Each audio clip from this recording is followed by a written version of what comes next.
Do you know there is a book so massive it takes two people to lift? A manuscript so mysterious and filled with eerie legends that it is said to contain the very knowledge of how to open the gates of hell itself. Known as the Devil's Bible, the Codex Gigas is a medieval wonder that holds an infamous secret that has troubled scholars and believers for centuries. Today, we are going to uncover the chilling history and secrets behind the Devil's Bible. The year was 1648. A war had been going on for 30 years. Death and destruction were all over the land, and people were getting tired of fighting. During the last battle of the 30 Years' War, the Swedish army invaded and looted the city of Prague, taking everything of value. Amongst the things stolen was a book the size of a CRT TV. This book was called Codex Gigas, which just means giant book in Latin, and it was given such name because of its size. In such, it is the largest surviving medieval manuscript in the world.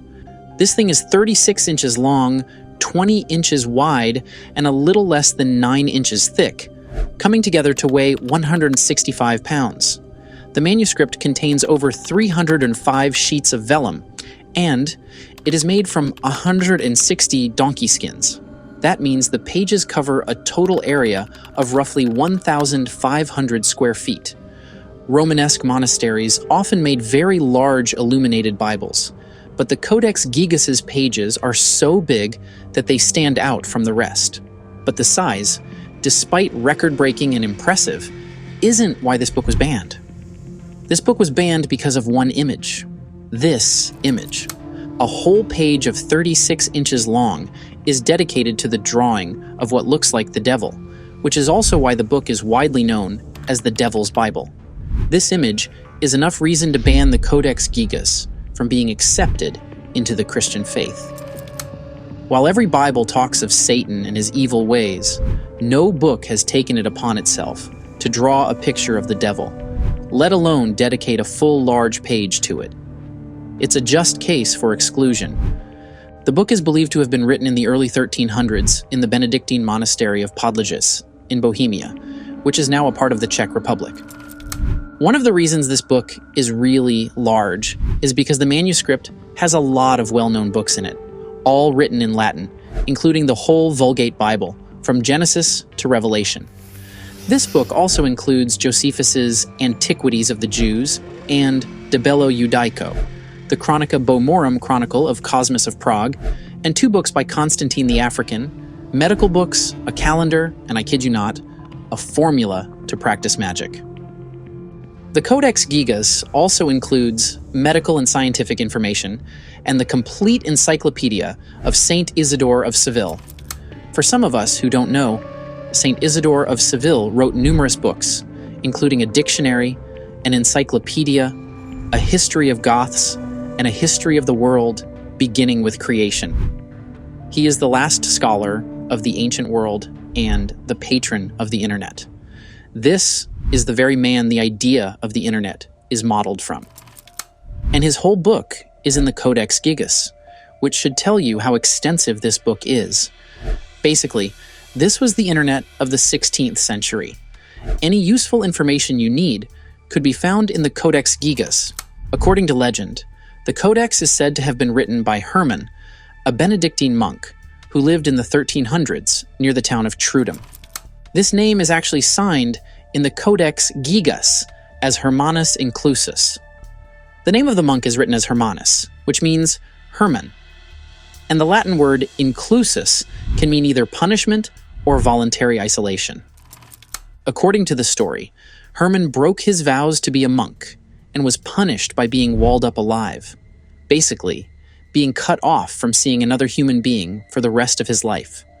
Hermann begged for his life, that he would create and finish a book that has all the information on earth, and that will rival any other book of information, and bring fame to the monastery.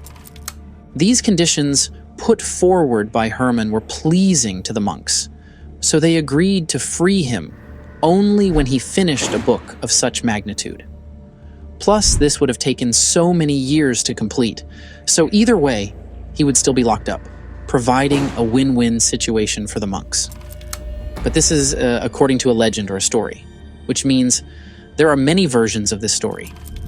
In a different version of the story, Herman was locked up and left to die of thirst or hunger as punishment for his sins.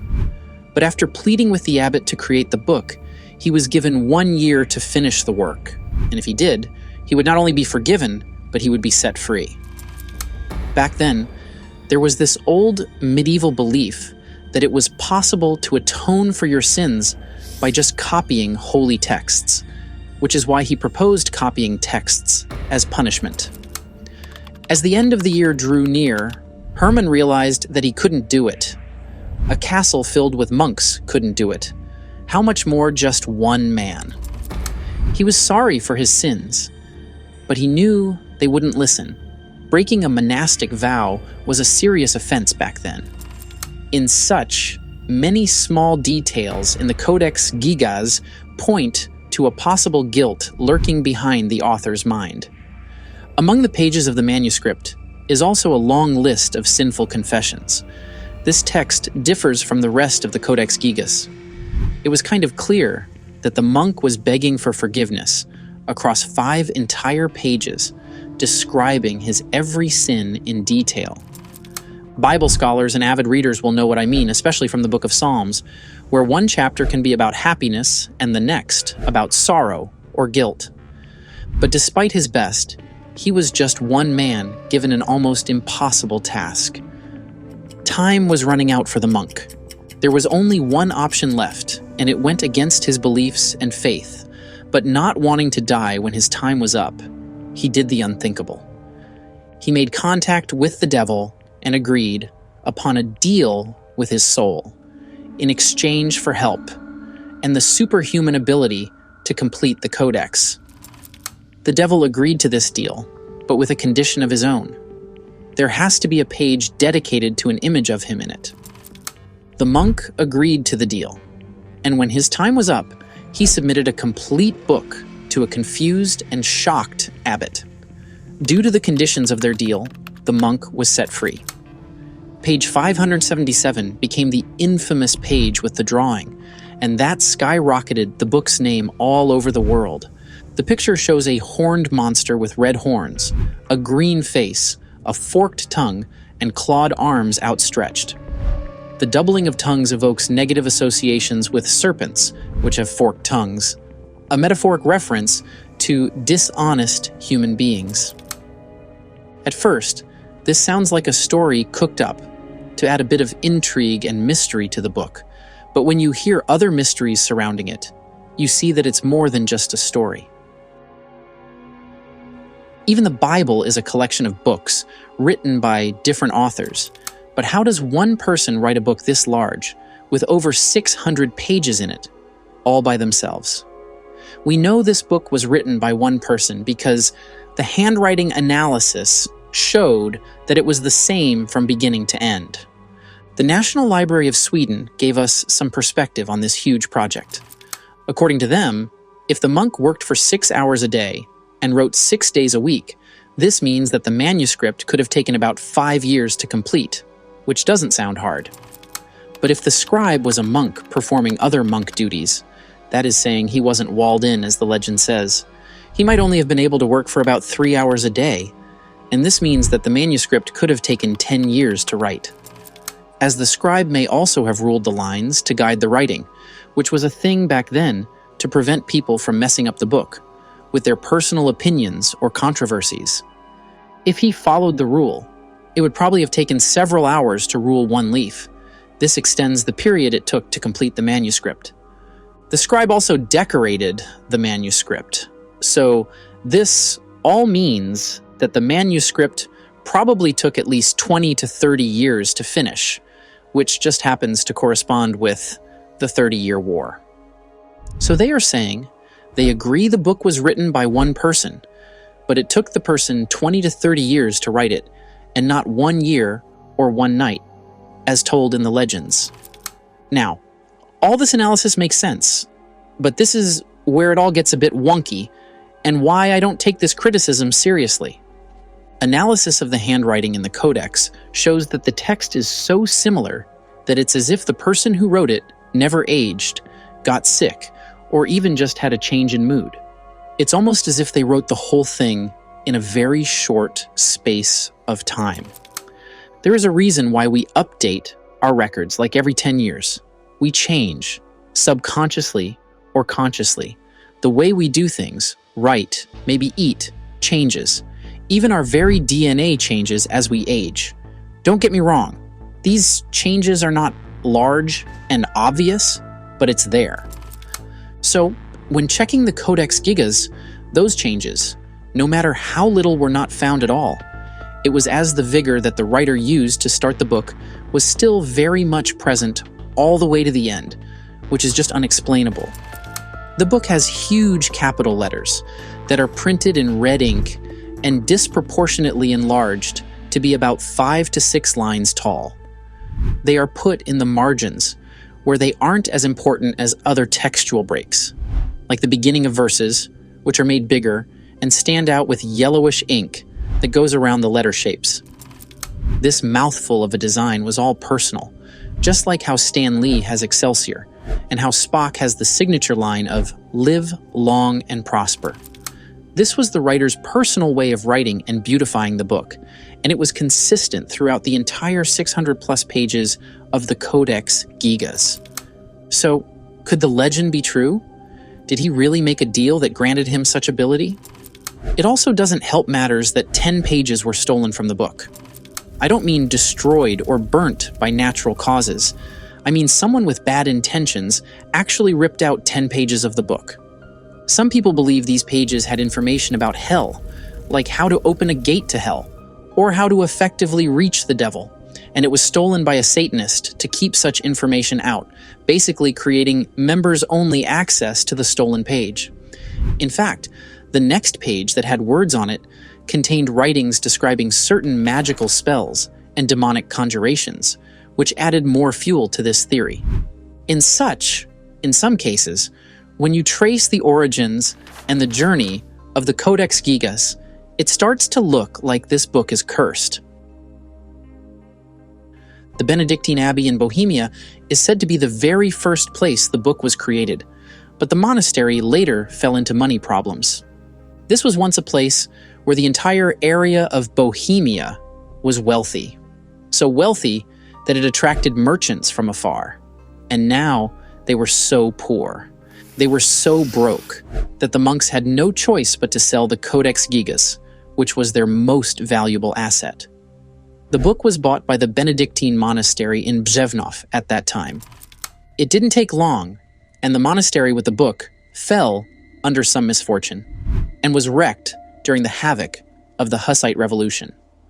The medieval text stayed in Břevnov until 1593, when the monastery gave it as a loan to Rudolf II, the Holy Roman Emperor. But the Codex Gigas never made it back to the monastery. The emperor himself was not spared from the curse of the book. He went mad with the book in his possession, becoming obsessed with occultic practices. So much so that he became paranoid, which started affecting his rule. It didn't take long for the emperor's family to decide to remove him from power, which they did successfully, and 9 months later, the emperor died. But that wasn't the last of the curse. 6 years later, the 30-year war started, and that's when the Swedish took hold of the book. Now, the book is in Sweden, in the royal castle of Stockholm, and one night, out of nowhere, the castle catches fire. Everywhere was burning. The head librarian told his men to save as many valuable books as they could, just before the fire reached the royal library. A weird instruction, but understandable, you see. The Swedish love their books. Their spoils of war were just more books, which they used to gain knowledge and educate themselves. Queen Christina herself was the one who took the Codex Giga in the first place. She was highly cultured and passionate, fully interested in learning. Her court was filled with eminent foreign writers and scholars. For her wit and learning, all Europe called her the Minerva of the North. So, to summarize, the Swedish do not joke with their books and their education. The only option left to save all the books from the ensuing fire was to throw them out the windows, which is what they did. The Codex Gigas was part of the books thrown, and to date, no one knows what started the fire. As a result of not being in the right place, the head fire watcher and his 2 men were given the death penalty. Currently, it's at the National Library of Sweden, and even right there, strange things have happened. In 1858, a guard at the National Library of Sweden fell asleep and got stuck in the library all night. But when he woke up, he saw something that could not be explained. All the books, according to him, came down from their shelves and walked all the way to where the Codex Gigas was and started dancing around the book. The Codex Gigas joined the dance in the middle. It would have been slated to be a lie or his mind playing tricks, only that when they found the guard the next morning, he went mad after explaining, and from that day on, had to be admitted to an asylum. And it wasn't just him that spoke of these things.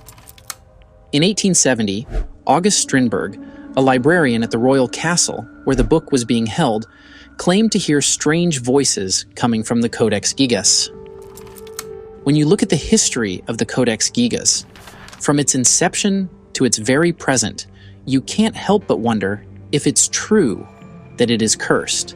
And if it's true, that would mean everything in this story, including the deal with the devil, is true. Despite being full of mysteries, I am sorry to say that the Codex Gigas, or the Devil's Bible, is not actually the Devil's Bible. There is nothing satanic associated with the book. The only reason this book is called the Devil's Bible is because of that one image of the devil. Once you remove the image, you'll see that this book is most likely another book, collaborating with the millions and millions of stories told in the Bible. It is not in any way connected with Satanism. The crazy thing is that right beside the image of the devil is the image of heaven, but no one seems to talk about that, probably because it's not controversial enough. Heaven is shown as a series of houses and towers. There are also towers that stick out from the walls, and the heavenly city is surrounded by 2 bigger buildings. This image was probably meant to inspire the ideas of hope and salvation, and contrast with the evil nature of the devil. Taken together, the devil's portrait and the city were meant to be a reflection of what would await you if you lived a good or bad life. There is a text about penance before the heavenly city and an exorcist text after the devil's image. So that's like saying, to get to heaven, all you had to do was confess your sins and ask for forgiveness. And if you choose the other pill of living a bad life, well, here is an exorcist text to save you.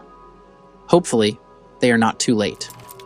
At least, I think that was what the monk had in mind when drawing these pictures. And I kind of agree with this theory, because the Codex Gigas only has 2 pictures that take up a whole page: the devil and the heavenly city.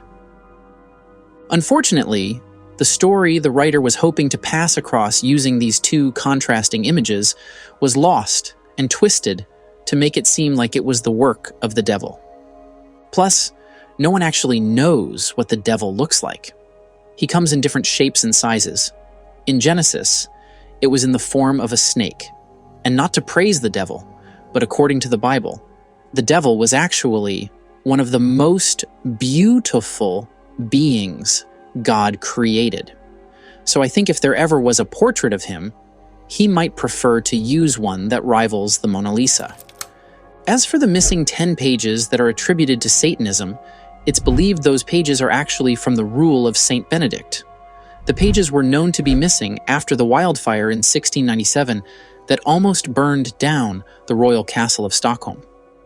Prior to the fire, the book was still intact, giving rise to the possibility that the pages could have somehow been damaged.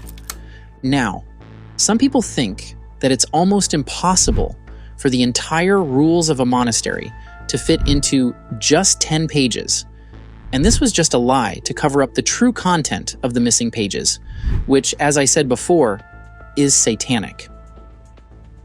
I understand their train of thought, but they forget to account for the book's gigantic size. If 600 pages were enough to house complete editions of more than 7 different books, I think 10 pages would be more than enough for just simple rules and regulations. In such, other pages are missing from the book, like the beginning of the book of Genesis, but I guess it wasn't controversial enough, and that's why most people are not talking about it.